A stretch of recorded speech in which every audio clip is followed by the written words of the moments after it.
반갑습니다. 저는 분당은 신정동 성당에서 사목하고 있고요. 또 정의평화위원회에서도 함께 사목하고 있습니다. 여러분하고 세상을 위한 복음이라는 제목으로 복음의 기쁨, 갖고 계신 교황공고 복음의 기쁨 3장하고 4장에 관련된 내용인데요. 우선 교황 권고라는 이 타이틀도 조금 사실은 사도 권고하는 게 좀 적절하지 않을까 싶고요. 왜냐하면 저는 이제 이 권고를 읽으면서 이제 우리 신약성경의 네 복음 말고 나머지 사도행전과 요한묵시록을 뺀 나머지는 사도들이 공동체의 모든 구성원에게 그 복음을 선포하면서 공동체를 어떻게 갖고 갔으면 좋겠는가라는 바람을 담은 권고의 형식을 갖고 있잖아요. 근데 권고긴 한데 권고라고 하니까 우리말의 권고는 들어도 그만 안 들어도 그만 그런 거잖아요. 그런 점에서 좀 걱정은 좀 됩니다만 그러나 성경 신약성경 27권 가운데 많은 부분들이 사도들이 그 공동체의 그리스도 공동체가 어떤 모습이어야 되는 것을 진심으로 마음을 담아서 담은 그 권고문을 지금 2000년 동안 우리 그리스도 교회는 신앙과 생활과 또 교회 생활의 근거로 삼고 있는 점으로 보면 권고라는 것은 그냥 들어도 그만 안 들어도 그만 정도보다는 더 큰 무게가 있다고 생각을 합니다. 그리고 우리 경우는 이제 이 복음의 기쁨을 읽으면서 우리 이제 주교님께서는 이제 교종이라는 용어를 쓰시는데 적절하지 않을까 생각합니다. 우리 한국교회에서는 교황이라는 용어를 쓰는데 황자라는 게 이게 좋게 말하면 이제 황이고 또 좀 하면 세된다 할 때도 황자 쓰야 딱하면은 이분이 우리 하느님 백성에서 그래도 함께 동고동락하는 여정을 가시는 분인데 까딱하면 이분을 우리가 세대 저분 잘 모르시나 본데 그런 말이 있어요. 세대라는 이제 그럴까봐 좀 걱정이 됩니다. 그래서 무엇보다도 이 복음의 기쁨을 우리 한국교회에서 새롭게 관심을 기울이는 게 한편으로는 슬픈 현실이기도 합니다. 왜냐하면 이 내용이 제가 이제 많이 읽어보고 여러 번 읽어보면서도 왜 이 복음의 기쁨이 전부는 아니겠습니다만은 관심을 받을까. 이미 우리 가톨릭 교회는 참 오래전부터 그리고 더 결정적으로는 이제 교황 이분도 교회 헌장을 기초로 해서 이 이야기를 풀어가겠다고 분명히 밝혔다는 얘기인데 이 교회 헌장은 무려 50여 년 전에 있었던 2차 바티칸 공의회의 보편교회의 어떤 고백 아니었습니까? 그런데 그때까지 우리 한국교회 현실에서는 공의회가 아직 다른 자리에서는 상륙하지 않았다. 아직도 대서양인지 태평양인지 어디서 지금 기다리고 있다. 그런데 새삼스럽게 교황의 권고가 주목을 받는 게 한편으로는 한국교회의 현실을 반영하는 것 같아서 조금은 마음이 무겁습니다. 그래도 정리한 것을 여러분하고 함께 나누겠습니다. 여러분이 꼭 꼼꼼하게 좀 읽어보시면 제일 좋겠고요. 제가 정리한 것은 개인적으로 정리한 것이니까 이렇게 그냥 참고만 해주시면 좋겠습니다. 갖고 계신 자료집에 29쪽인데요. 중간중간에 살펴보면서 넘어가겠습니다. 저는 이 권고가 2차 바티칸 공의회의 정신하면 보통 쇄신과 적응 여러 가지로 설명할 수 있는데 정신을 회복하고 싶어 한다고 보고 있습니다. 그동안 우리에게는 공의회의 문자, 정신하고 문자 사이는 이제 공의회가 65년에 끝나고 나서 이 공의회의 정신을 어떻게 구체적으로 실현할 것인가에 관련해서 한편으로는 이 정신을 실현하자라는 쪽으로 가고 한편에서는 이제 이미 16개 문헌으로 확정된 것으로 이제 공의회는 끝났고 하는 데서 이 정신과 문자 사이라는 보통 이제 스피릿하고 레터 사이의 논쟁이 우리 보편교회 안에서는 상당히 치열했었는데, 물론 한국교회는 소개되지 않았습니다. 그런데 이 권고는 개인적인 생각으로는 그동안 정신을 문자화하는 과정에서 이제 이 프란치스코 교종은 다시 정신을 회복하고 싶어 한다고 나름대로 보았는데요. 공의회가 폐막된 지 거의 반세기가 다 돼가는 오늘날 한국 천주교에서 어쩌면 일부일 수도 있겠지만 이 교황의 권고에 지대한 관심을 기울인 것은 무엇을 의미하고 있는가. 그동안 한국 교회의 게으름 혹은 이제 이 권고의 앞부분에 많이 교회 쇄신을 이야기하면서 등장한 것이 이제 안주하는 교회, 길 떠나는 교회 둘을 이렇게 대조하지 않습니까? 그렇게 보면 우리는 여태까지 안주한 것이 아닌지, 혹시 점잖게 표현하면은 이 권고의 표현대로 하면 열정과 생명력을 상실한 것은 아닌지, 그 뒷부분에 가면은 교회가 서서히 이제 스태그네이션, 비틀거리면서 이렇게 쓰러져 가고 있는데 수수방관하는 그런 모습은 아닌지 살펴보게 됩니다. 그래서 이제야 각성을 계기로 삼고자 하는가, 혹은 2차 바티칸 공의회 때 우리가 그러했듯이 또 권고가 언급했듯이 전문가가 세운 계획에 대해 수동적인 수용에 불과한 것은 아닐까. 앞으로 우리 교회, 한국 천주교회 생활을 보면 알 수 있을 것입니다. 근데 불안함이 없는 것은 아닙니다. 예를 들면 프란치스코 교황이 얼마 전에 작년 12월 26일 날 이미 발표한 사순절 메시지인데요. A4로 약 한 10포인트로 해서 160%로 번역을 하면 한 4쪽 정도가 됩니다. 거짓말 안 하고 이렇게 장난 안 치고요. 완전하게 4쪽이니까 상당히 빽빽한데, 어느 교구에서는 이것을 이제 발췌해서 실었는데, 그 안에 그 사순시기에 교황이 강조한 것은 자기 부정. 자기 부정은 불가피하게 고통을 수반하고, 고통을 겪으면서라도 오늘의 우리의 모습을 다시 되살려보자라고 하면서 그때 그 물질적 가난, 도덕적 가난, 영적 가난을 소개를 하는데요. 그 가운데 상당히 많은 부분, 한쪽에 약 한 3분의 2쪽에 해당되는 것이 이제 물질적 가난에 대한 이야기고, 가난에 대한 원인을 구조적인 데서 찾고, 거기에 대해서 교회가 또 그리스도인이 그 사회 구조적인 어떤 그 개선을 나가는데 부르심을 받고 있다. 이런 점잖게 번역하면 그렇지만, 이제 그 담화문을 내신 분 입장에서는 그 호소 같은 것이겠죠. 그런 내용이 상당히 읽는 독자로 하여금 많은 것을 성찰하게 하는데, 그 주보의 요약된 내용은 아주 그런 뭐랄까 구체적이고 현실적인 언급에 대해서는 이제 불편해하는 분들이 많으니까 그냥 좀 일반적이고 추상적인 그런 내용으로 이제 발췌를 해가지고 소개를 했습니다. 한국 천주교회에서 그 교황의 사순남화를 무겁게 받아들인다면은, 어쩌면 이 사순식이 오늘 우리가 지내고 있습니다만, 자기 부정, 자기 부정이라는 게 무슨 정신분열을 말하는 건 아니고요. 지금 제가 읽은 맥락으로는 이 복음의 기쁨하고 맥을 같이 하면, 지금 있는 자리에서 안주하지 말고 용감하게 길을 나서는데, 그 물질적 빈곤을 가져오는 구조적 요소들을 개선하기 위해서 그리스도인들이 앞장서자, 이런 호소로 해석을 해볼 수 있었습니다.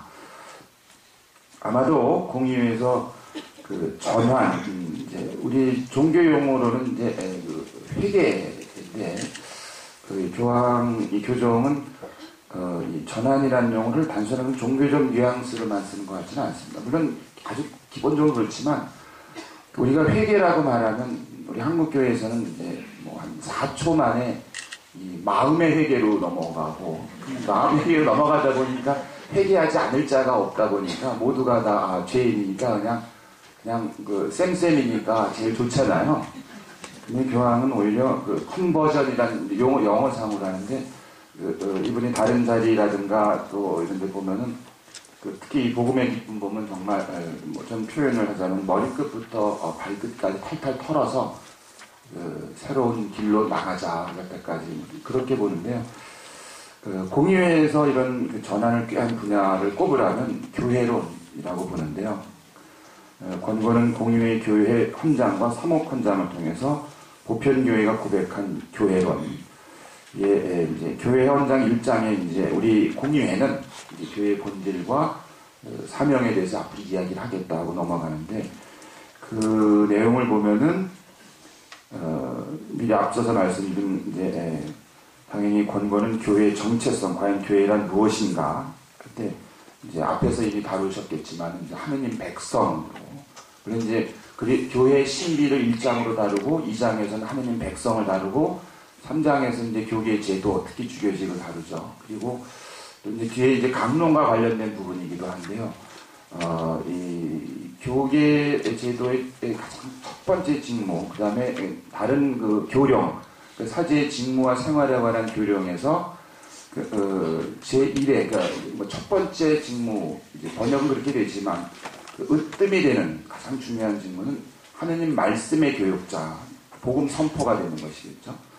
근데 이제 저는 이제 이런 점에서 교황이 복음의 기쁨의 내용이 공의회의 그 정신을 이제 회복하고 싶어 한다라고 나름대로 해석을 했습니다.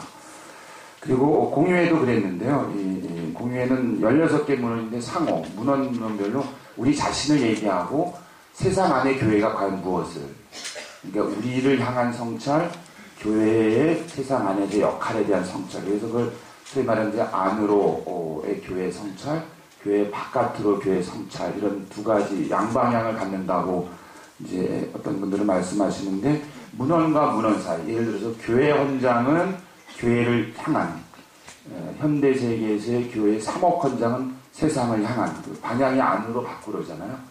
교회 헌장 안에서도 하느님 백성의 어떤 순례하는, 하느님을 향해 순례하는 백성, 그리고 이 백성은 그 자체로 목적이 아니라 인류의 빛으로서, 그러니까 인류를 하느님과 결합시키고 인류를 일치시키는 표지이자 도구로서의 하느님 백성, 이런 식으로 그러니까 이제 안으로 밖으로 이렇게 종합적인 어떤 통찰을 전개하고 있는데요. 이 권고도 1장부터 5장까지 그와 같은 내용이 서로 이렇게 구조적으로 이렇게 조화를 이루고 있다, 그렇게 생각을 했습니다. 예, 권고의 교회론과 복음화 사명. 저는 이제 일부러 교황의 교회론 이렇게 쓰지 않은 배경은요. 이분이 물론 이제 이게 문헌의 형식상 이제 우리 할 때는 이제 점잖게 이제 우리들 그냥 이렇게만 해석할 수도 있지만 이제 뭐랄까 이렇게 사실은 당신. 근데 이 안에 보면 중간중간에 그 주어가 아이로 바뀌는 데가 있는데요. 그 표현들이 상당히 인격적이에요. 저는 정말 이런 걸 꿈꿉니다. 뭐 이런 식으로. 저는 이런 걸 희망합니다. 할 때는 그 주어가 아이로 바뀌기 때문에, 그래서 차라리 그냥 이 권고는 우리 모두가 함께 나누고 싶은 한 교회의 사람의 간절한 바람이다, 이렇게 해석해서 더욱더 인간적이고 호소력 있는 권고라고 생각을 했습니다. 그래서 그냥 교황의 교회론보다는 이 권고가 담고 있는 교회론 이렇게 설명을 했습니다. 제가 편의상 제 나름대로 번호를 매긴 이유는 여러분 읽기 좋으라고 한 거니까요. 읽어보시고요. 우선 교회론의 본질은 2차 바티칸 공의회에 제가 밑줄을 쳤는데요. 역사 안에서 하느님을 향한 순례 백성, 복음을 실하는 백성으로 존재한다. 첫 번째는 이제 교회 헌장의 첫 번째는 교회의 신비입니다. 신비인데, 신비는 성부, 요약하면 너무나 뻔한 얘기 같지만 성부께서 계획하셨고 창조 때부터 성자께서 세우셨고 성령께서 이끌어가는 교회. 그러니까 교회의 주인이 누구냐 할 때 바로 하느님이시다. 근데 하느님이 교회를 당신의 어떤 도구로, 제가 좀 이따가 말씀드리겠습니다만, 이제 여기에서는 이제 선교란 용어를 이제 미셔너리를 이제 선교로 하는데, 한국 교회에서는 선교하는 말을 쓰는 순간에 이제 오랜 동안에 익숙했던 그거죠. 그러니까 이제 소위 말하는 이제 임플란트라고 하잖아요. 여러분 그 돈 많은 분들은 임플란트 하시잖아요.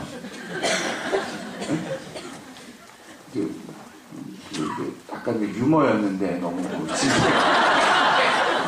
그러니까 다른 일을 갖다 심는 임플란트 하는 거잖아요.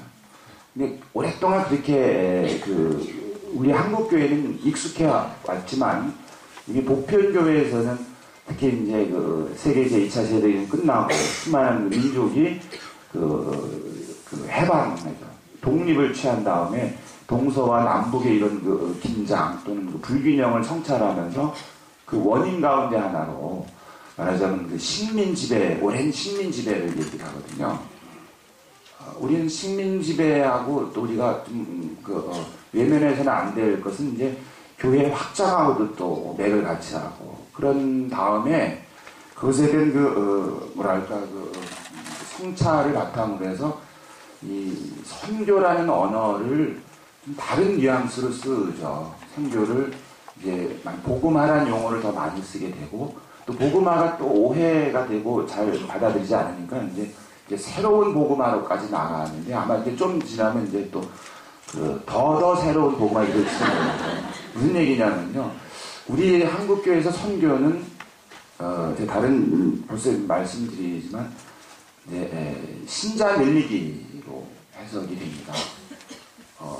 물론 그것이 부정할 수는 없습니다. 이제 앞에 교황의 이 권고가 누구에 대해서 말하는가 할 때 기존의 신자, 그 다음에 쉬는 신자, 그 다음에 신자가 아닌 사람을 향해서 말한다 이렇게 밝혔기 때문에 신자가 아닌 분, 말하는 캐리그마, 복음 선포에 아직 소식을 듣지 못한 사람들에게 하느님은 사랑이시고 그분의 인류에 대한 사랑은 아들을 보내셨고 그 아들의 죽음과 부활이 구원을 가져다 주셨으므로 하는 이것을 누군가에 알리는 건 분명히 필요한데 그것을 어떻게 문화적으로 이제 이 권고는 많이 얘기하는 게 문화를 많이 말하잖아요.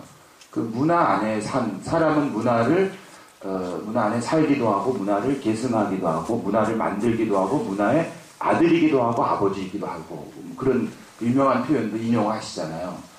그러니까 문화 안에 저는 이제 복음화라고 얘기할 때 그리스도교적 가치관, 하느님의 정신, 또 예수님의 어떤 가치관, 삶의 어떤 개인으로서뿐만 아니라 공동체를 어떻게 꾸려가야 가끔 우리가 매일 바치는 기도 가운데 하느님의 이름이 드러나는 길, 하느님의 나라가 세워지는 길, 하느님의 뜻이 실현되는 길, 그런 걸 우리는 이제 선교라고도 이해를 하게 되고 복음화라고도 말을 하게 되고 새로운 복음화라고 이야기해야 되는데 우리는 선교라는 이야기를 하게 되면 복음화율로 바뀌어버린다. 그 지역 주민이 몇 명이고 그 가운데 몇 명이 신자냐 해서 이 복음화라는 질적인 가치를 율이라는 양적인 가치로 환원하는데 굉장히 익숙하죠. 그래서 이제 저는 신정동에서 서목합니다만은 서울교구의 복음화율을 까먹는데 아주 지대한 공을 하는데요. 여담입니다만 우리 여기 수님들도 많이 계시고 하지만 한국 천주교의 이 양적 가치인 복음화와 질적인 복음화율의 어떤 저거는 정확하게 땅값에 비례합니다. 교구와 교구 사이가 그렇고요. 그 다음에 같은 교구 내에 지역과 지역 사이가 그렇고요. 서울교구도 25개 자치구가 있는데요. 18개 지구가 있죠. 지구와 지구 사이가 그렇습니다. 여기서 말한 지구는 이제 지구를 지켜라 할 때 지역의 그런 겁니다. 18개 지역을 서울이 나눠 있는데 각 지역별 복음화율은 그 지역의 지가하고 비례합니다. 같은 지구 내의 본당과 본당의 신자 비율, 지역 주민들의 신자 비율도 땅값에 비례합니다. 제가 양천에 살고 신정동을 관할구역을 하는데 5%입니다. 5%요. 그 앞에 양천성당, 목동성당, 모고동성당이 있는데요. 25% 육박합니다. 그게 이제 우리 한국교회가 이 선교가 가지고 있는 양적 개념이 어떤 모습으로 드러나는가 하는 점에서 그런데 좀 생각을 해보게 됩니다. 이 교회는 분명히 성부께서 계획하시고 성자께서 세우시고 성령이 이끄시는 거고 그것이 하느님 백성이고 그래서 이 배경에는 교회를 어떤 지상의 어떤 탄탄하고 안정한 제도 혹은 조직이라고 이해하려는 관점, 양적인 관점으로 이해하는 관점하고 공의회의 교회 현장의 관점은 전환을 이루는 것이다. 그래서 실제로 3장에 가서 이 교계 제도를 얘기하면서도 가장 중요한 것은 하느님 백성의 봉사의 직무로 이렇게 얘기를 하죠. 이 권고는 바로 이 하느님 백성을 이야기하면서 이 3장을 시작을 하고요.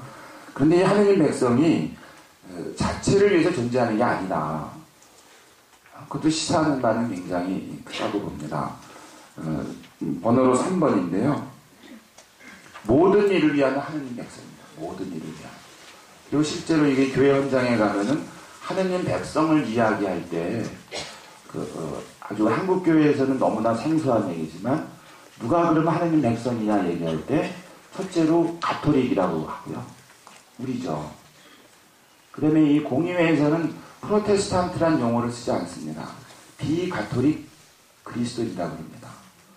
그리고 이슬람제 여기 뒤에 대화를 얘기하면서 이제 종교 간의 대화를 사회적 대화를 얘기하면서 그것이 평화를 이루는 길이라고 강조하는 대목은 아무래도 폭력과 관련된 무력과 관련된 배경으로 봅니다만은 이 하느님 백성 안에는 한 분 하느님을 고백하는 이슬람하고 유다는 명시합니다. 이 공의회에서는. 그리고 다른 종교적 전통까지도 얘기를 하고 더 나아가서는 올바른 사회 질서, 윤리 질서를 갖고 있는 아마 이제 뭐 논란의 배경에는 이게 종교냐 아니냐 할 정도의 논란이 되는 유교를 지칭하는 게 아니냐고 이제 해석을 합니다. 그리고 더 나아가서 이제 바오로 6세 교황은 뒤에 선의의 모든 사람까지 하느님 백성이라는 이 카테고리 안에 담는데 이 모든 분들이 인류를 하느님께로 모셔가는 그런 도구다 하는 겁니다. 그런 의미에서 이 교회는 교회 자신을 위해서 존재하는 게 아니다. 표지이고 도구다. 사인이면서 인스트루먼트다. 하느님과 이루는 인류를 하느님과 이루는 결합시키고 인류를 일치시키는 사인이자 도구이다라는 점에서 모든 일을 위한 하느님 백성이라는 이 권고의 내용 2차 바티칸 공의회의 교회론을 특히 교회 원장의 1, 2, 3장 내용을 충실히 반영한 내용입니다. 그리고 많은 얼굴 다양성을 갖고 있는 하나의 백성으로서 교회 이 부분은요 이제 문화 얘기를 많이 하는데요. 이제 우리 토착화라는 말을 요새 거의 안 하잖아요. 이미 이제 좀 지나간 거죠. 신학의 영역 안에서도 지나가고 그런데 교황은 이 문화에 관한 이야기, 다양한 민족이, 다양한 피플이 있고 각 피플은 고유의 문화를 가지고 있고 그 문화는 복음을 받아들이고 복음을 표현하고 말하자면 그리스도교적 정신을 받아들이는 양식, 그리스도교 정신을 표현하는 고유한 양식을 갖고 있는 거다. 그러니까 그것을 억누르거나 어떤 단일, 좀 이 부분에서는 노골적으로 그러니까 역사의 한 부분을 차지했던 그 유러피안의 그것을 복음을 아직 받아들이지 않은 곳에 말하자면 이렇게 얹으려고 해서 강요할 수는 없다. 임플란트만 안 된다 이런. 근데 그런 용어를 이제 교황의 권고에서 좀 이제 나중에 제가 정신이 없으면 또 까먹을 테니까 미리 말씀을 드리면 어떤 영역에 가서는 아주 그래서 이제 경제 분야 이제 나중에 얘기하지만 제 이런 얘기가 듣기에 불편한 사람들이 있을 수 있다. 대놓고 그러세요. 그래요. 근데 참 점잖지가 않은 거죠. 그런 말 하지 말아야 되잖아요. 듣기에 불편할 정도 얘기는 잘 피해가야 되는데 안 그랬어요. 그럼 이제 예를 들어서 그 교회의 어떤 전례든지 관습이든지 아무리 그 아름답고 전통이 훌륭한 거를 하더라도 그것을 그것이 복음화에 말하자면 그리스도교적 메시지를 전달하는데 이게 유용하지 않으면 과감하게 내려놔야 된다. 도구이기 때문에 그런 겁니다. 도구와 목적을 분명히 하는 태도는 처음부터 끝까지 변함이 없는 것 같습니다. 그러다 보니까 그러니까 유러피안 모델이라고 아무리 해도 그것을 새로운 문화에 도착하는데 그것을 만약에 이게 적절하면 받아들이는 거지만 그게 적절하지 않다고 여긴다면 받아들일 필요도 없다는 겁니다. 그러니까 그래서 유러피안 모델에 익숙한 분들 입장에서는 상당히 듣기에 불편할 수도 있을 겁니다.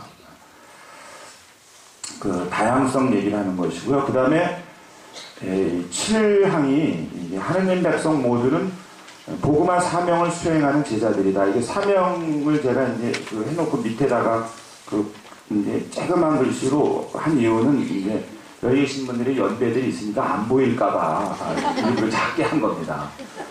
일설삼목 현장에서 체험하는 우리 현실은 선교라는 용어가 거의 일방적으로 신자 만들기 정도로만 사용된다. 권고가 사용하는 미션 혹은 미셔너리는 예수님께서 주신 사명으로 이중의 의미를 갖습니다. 세례를 포함해서 복음화에 세례 받게 하는 거죠. 그러니까 성부와 성자 성령의 이름으로 세례를 주고 내가 그 가르치고 명령한 것을 다 지키게 해라 하는 거. 그겁니다. 그 분께서 그 의도한 것을 지키게 하는 거. 그러니까 복음화라는 말을 쓸 때요. 복음은 기쁜 소식이잖아요. 화자는 될 화잖아요. 이게 뭐 화가자 할 때 화가 아니고. 그러니까 기쁜 소식이 되게 하라 하는 거잖아요. 그냥 이 기쁜 소식을 들었다가 아니라. 그러니까 우리가 여기서 이제 보면 저는 이제 영어 우리 번역하고 영어판을 많이 비교해 봤는데 그 프리칭이라는 용어를 많이 쓰는데요. 그 티칭하고는 다르잖아요. 티칭은 모르겠습니다. 저는 이제 언어학자가 아니고 티칭은 그냥 아는 걸 가르치는 건데 프리칭은 예수님이 가르치셨다 할 때 가르쳤다는 거는 그분이 무슨 심오한 지식을 이 사람들한테 전달했다. 그리고 당신이 가르친 바가 당신이 말씀하신 바가 현실이 되는 거. 가난한 사람이 행복하다고 말을 했는데 그분은 정말 가난한 사람을 행복하게 만드신 거죠. 그러니까 일으켜 세우시잖아요. 그런 의미의 그 미션. 근데 우리는 이제 그래서 미션 또는 미셔너리 디사이플 이제 뒤에는 그 미셔너리가 따로 있고 그다음에 디사이플 제자가 따로 있습니다가 아니라 미셔너리 디사이플이다. 그러니까 사명을 수행하는 그리고 이것은 너무나 당연한 얘기입니다. 교회가 하느님 백성이 그 자체로 목적이 아니라 하느님을 향해 순례하는 여정이 중에 있고 그런데 이 하느님 백성을 하느님은 선택해서 불렀는데 그 이유가 있다는 거죠. 온 인류를 함께 끌고 빛이 돼서 표지가 돼서 같이 가게 하도록 거기서 그냥 가만 내버려 둔 게 아니라 성령을 함께 우리랑 가도록 한다. 그냥 당연히 사명이라고 하는 게 선교라고 하면은 우리 한국의 우리 현실에서는 널리 알리는 정도로 이렇게 알려가지고 이제 성당 오세요. 그럼 좋죠. 왜냐하면 교무금 증가, 헌금 증가니까. 저는 이제 우스갯소리로 이제 이렇게 꽉 차면은 이제 여름 되고 겨울 되면 막 난방하고 덥고 막 그런 막 짜증 내세요. 그럼 제일 좋은 방법은 안 오시고 아니면 10명을 써라면 5명만 헐렁하면 좀 이게 바람이 이게 통하잖아요. 그러니까 안 오신 분들은 그래도 미안하니까 그러면 인편에 교무금하고 헌금을 보내주시고 그걸로 뭐 이렇게 좀 까주면 서로 좋잖아요. 근데 그러면 안 되죠. 이 사명은 우리가 정한 게 아니에요. 그래서 이제 용어에 보면 영어로 이제 에이전트라는 말을 써요. 물론 이제 서브젝티비티, 주체라는 말 쓰지만 요원이다. 그러니까 뭔가 임무를 받아가지고 수행하는 존재지. 우리가 자의적으로 어떤 뭘 판단해가지고 우리 한 그런 게 아닙니다. 그런 점에서는 상당히 수동적인 존재죠. 누구에게? 하느님에게, 성령에게, 교회 자체가 수동적이다. 그러니까 그 사명을 받은 거죠. 받은 임무를 수행하는 존재다.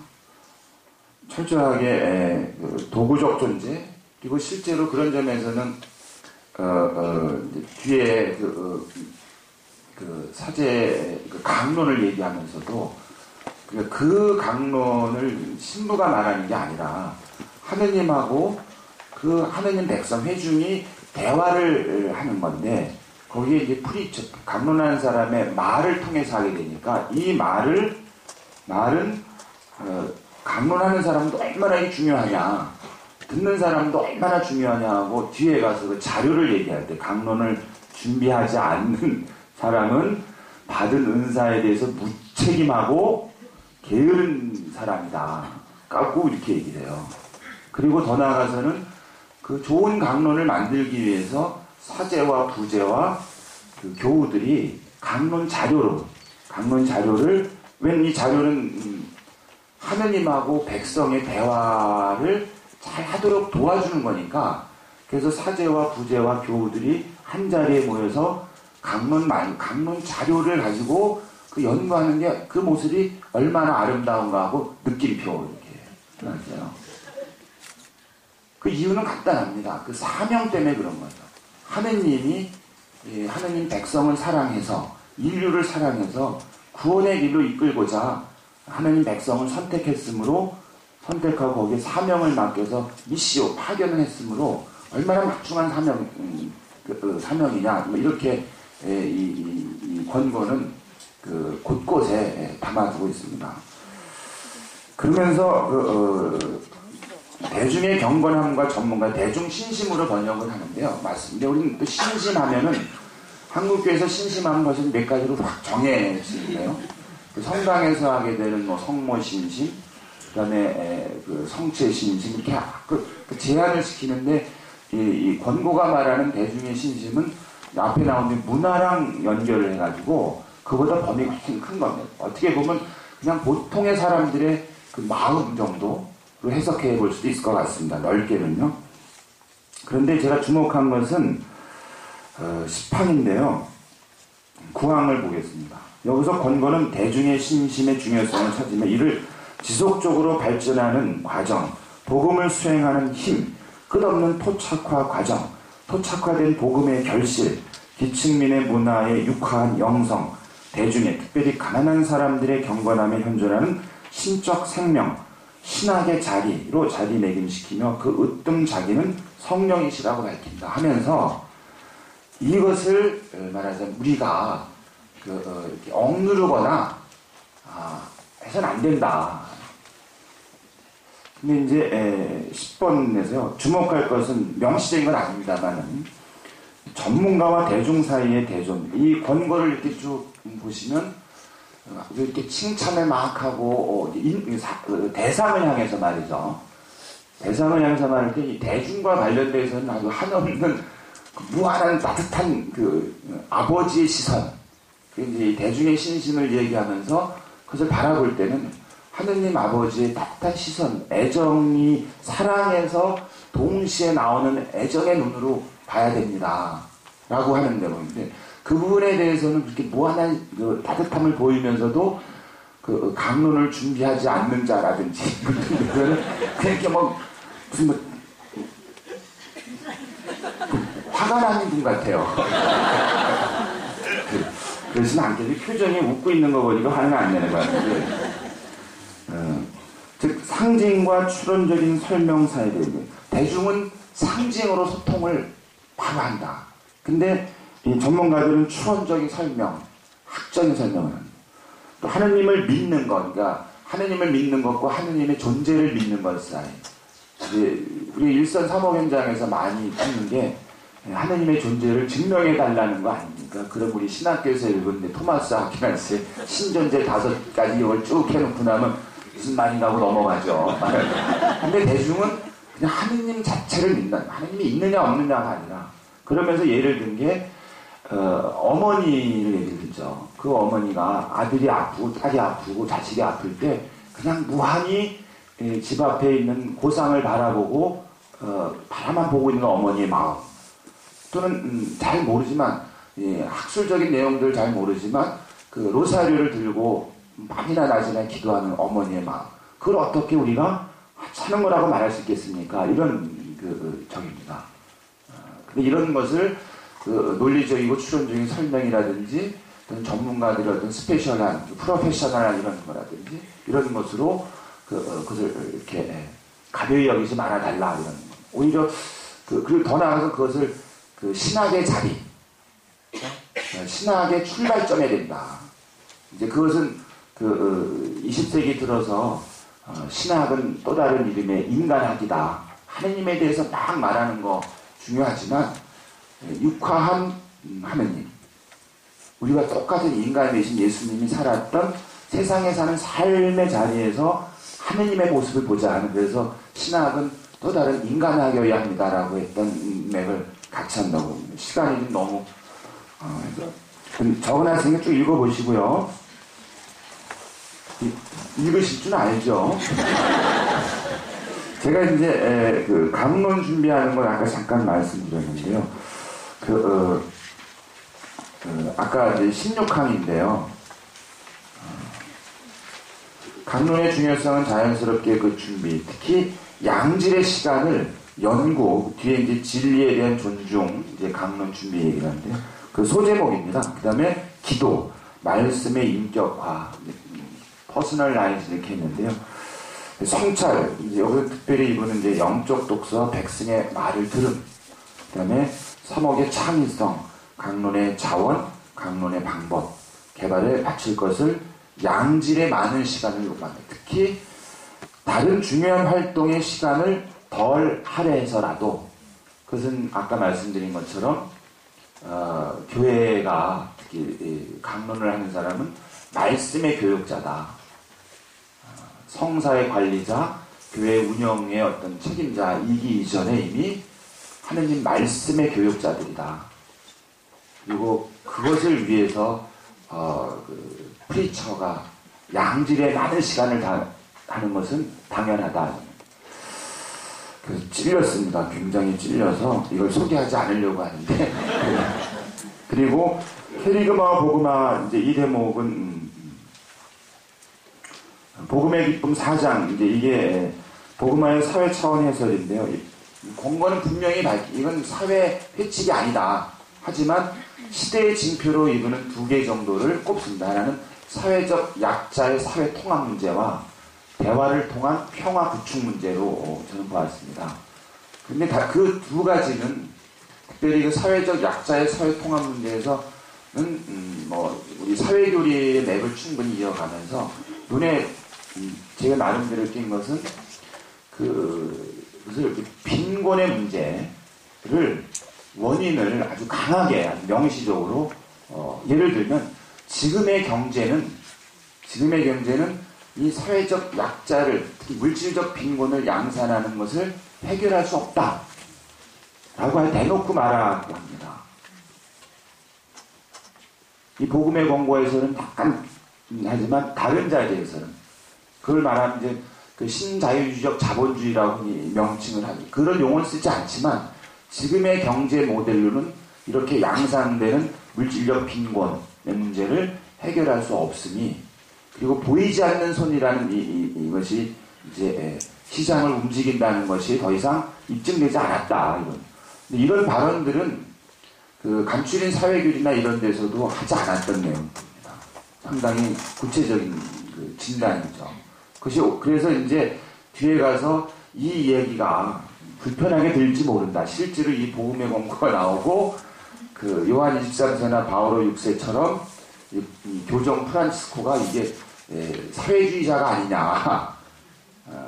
1963년에 그 요한 23세 교황이 지상의 평화를 회칙을 놓고 발표한 다음에 이제 또 공회가 끝난 다음에 보니까 사목헌장 같은데 경제 문제를 다루고 이런 얘기를 막 하면서부터, 특히 그 전에 물론 이제 레오 교황 때부터 경제 문제에 관해서 교회는 일관된 모습을 이렇게 보였는데, 교황님들이 이런 발언을 할 때 특히 미국 쪽에서는 이제 월가를 중심으로 해서는 뭐 하얀 옷을 입은 커뮤니스트 뭐 이런 타이틀까지 붙이고 막 그래. 우리도 아마 조만간 이분의 특히 이 복음의 기쁨의 그 복음화의 사회적 차원의 이 빈곤 문제의 그 불균형, 분배 문제, 분배가 제대로 되고 있지 않다는 거잖아요. 성장은 잘 되는데 그 문제를 이제 아마 경제 분야에 몸담고 있는 분들이 보시거나 정책 기반자들이 보면 이 책 이거 불온한데 이렇게 돼. 이 사람 누구야? 8월 달에 오시면 어떻게 되는가 모르겠습니다. 이거 내놓고 환영받기 쉽지 않습니다. 이번에 말씀드리려면 경제 정책 모델을 바꾸는데 우리 하느님 백성이 각자 자리에서 뭔가를 하긴 해야 되는데 그럼 경제 전문가 천주교 신자는 어떻게 하겠습니까? 이거를 받아들이자 이것이라고 말이죠. 그래서 이제 살짝 비춰가는 방법을 하겠죠. 이거는 이거고 이렇게요.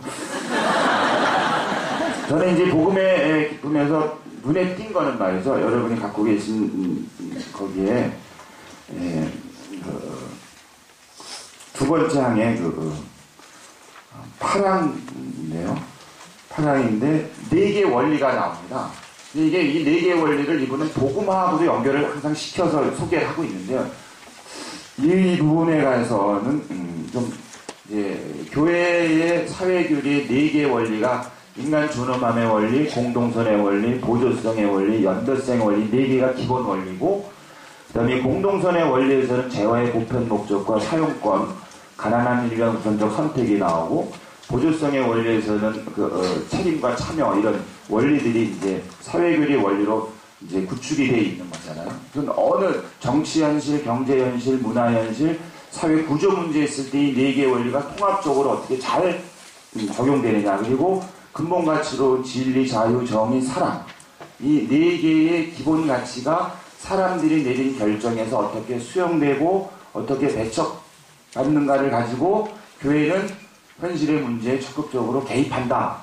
이제 대놓고 말한 겁니다. 현실에 왜 끼냐 그러면 할 말이 없는데 세상에 살고 있으니까 낄 수밖에 없는 거죠. 그런데 이 4가지 원리를 기본으로 해서 이 프란치스코 교정은 4개의 원리를 하는데 이게 뭐냐면 한 시민이 된다는 것, 책임 있는 시민이 된다는 것, 그 시민이 이룬 한 민족 한 사회가 건강한 사회가 형성되는데 이런 4가지 원리를 얘기할 수 있다. 첫째로 시간이 공간보다 위대하다.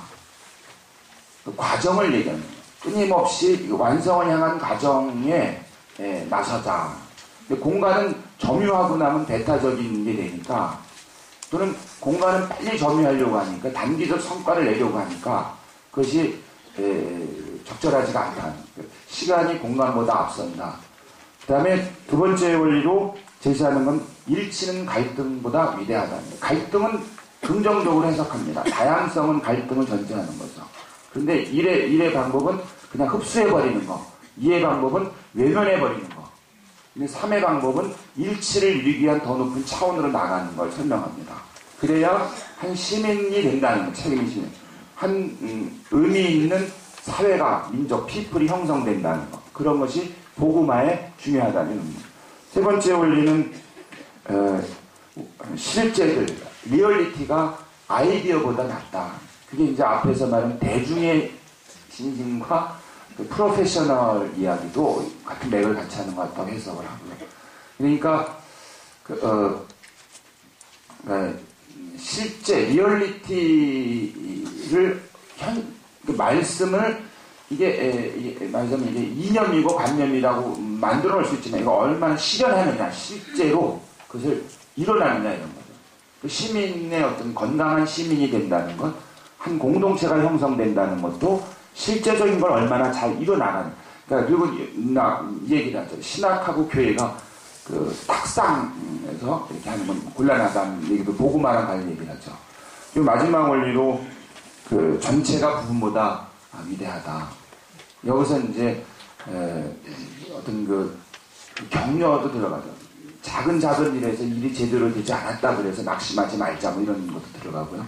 이 4가지 원리를 제가 이제 그 평소에 공부를 안 하니까 여기서 본 어디 가서 써먹을 때 참 좋겠는데 다른 데서 간추린 사회길이라든가 그런 교황의 여러 그 회칙이라든가 안 보는 건데, 그리고 그런 내용들에서는 도드라지는 것은 인용이 별로 없는 걸로 봐서 이분이 혹시 이거 가지고 옛날에 논문 쓴 분이 아니나 이런 왜냐하면 요한 바울 2세께서도 그 철학을 공부하면서도 인간학을 전공하신 분이니까 그런 많이 나옵니다. 그랬습니다. 시간이 늦어서 죄송합니다. 끝내겠습니다. 덧붙이는 내용이요. 그걸로 하겠습니다. 권고는 각 지역교회의 성찰을 수없이 많이 이용합니다. 아시아교회, 그 다음에 아프리카 교회, 하다못해 지역의 필리핀 주교님들의 그 이야기, 그 다음에 남미와 그 다음에 카리브해 지역의 교회 이야기, 그런 그 지역교회의 주교님들이 성찰한 내용을 아주 많이 다른 회칙이나 이런 거에 비해서 굉장히 많이 인용합니다. 그래서 아마 처음 앞에 부분에 교회의 쇄신을 얘기하면서 교황직에도 얘기를 하고 보편교회 중앙조직의 얘기도 하면서 어쩌면은 그 지역교회가 그 교도권을 아직 법적으로까지 충분히 확립되지 진전을 이루지 못했습니다 한 대목을 염두에 두면은 이분 이 회칙 이 권고 자체도 이분은 지역교회 주교님들이 갖고 있는 뜻, 그리고 실제로 이거는 그 주교대의원회가 했던 내용을 받아서 이제 하는 거니까, 그러니까 당신이 그 형제 주교님들죠. 그분들하고 같이 해서 이거 하겠다는 뜻을 이 안에 담은 것이 아닌가, 문서 형식 안에서도. 그리고 두 번째 눈에 두드러지는 것은 성령의 활동에 대한 권고 신뢰입니다. 사실 2차 바티칸 공예가 끝나고 일부에서는 하느님도 계시고 성자 예수님도 계신데 성령께서는 이제 어디 가시고 교회만 남았다 뭐 이런 얘기를 은근히 했었습니다. 제가 이제 여기저기 책을 막 보니까. 근데 이 권고에서는 성령에 대한 신뢰, 교회조차도 그리고 성령께서는 어떻게 움직이시는지 이런 것을 무한한 신뢰를 보내고 있다는 점에서 의미가 컸습니다. 강론과 관련해서는 현대세계 상황에서 사제들의 설교는 흔히 매우 어려운 일이어서 듣는 사람들이 마음을 더욱 적절하게 움직이려면 하느님의 말씀을 일반적으로나 추상적으로만 설명할 것이 아니라 복음의 영원한 진리를 구체적인 생활 환경에 적응시켜 설명해야 한다. 사제의 직무와 생활에 관한 교령 사항의 내용을 인용한 건데요.